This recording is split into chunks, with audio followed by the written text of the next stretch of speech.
जम्मू कश्मीर के साबिक वज़ीर आला और नेशनल कॉन्फ्रेंस के अहम लीडर फारूक अब्दुल्ला ने एक बार फिर मरकजी हुकूमत पर सवाल उठाया है। दिल्ली में एक किताब के रस्म इजरा के मौके पर फारूक अब्दुल्ला ने मरकज पर मुल्क में नफरत फैलाने का इल्जाम लगाया। उनका कहना है कि बीजेपी नफरत की बुनियाद पर इलेक्शन तो जीत सकती है, लेकिन ऐसा जारी रखने से शायद मुल्क हार जाए। 2 crores, where will you throw them? Into the sea? And every day, this continues to grow because they want to win election. And by creating this hatred, you may win the election, but you lose the nation. Yeah. And that is the thing which I'm really sorry about. But criticism corrected us. We used to see that, yes, if we're wrong here, there must be something wrong with us.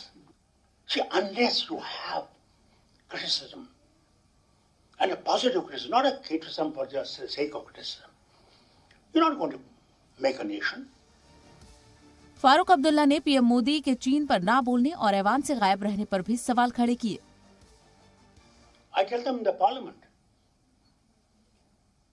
that look at British Parliament. They have debates. The Prime Minister has to answer. He has to get up and speak and defend his government, defend himself all the time.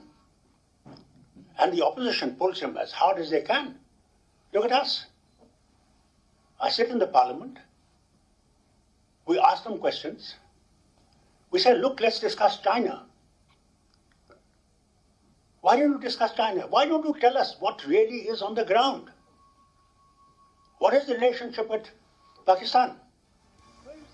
अपने बेबाक बयान के लिए मशहूर फारूक अब्दुल्ला वक्त वक्त पर ऐसे बयान देते रहते हैं, लेकिन कांग्रेस की भारत जोड़ो यात्रा के बीच एनसी लीडर का ये बयान काफी अहम हो जाता है। ब्यूरो रिपोर्ट, जी मीडिया।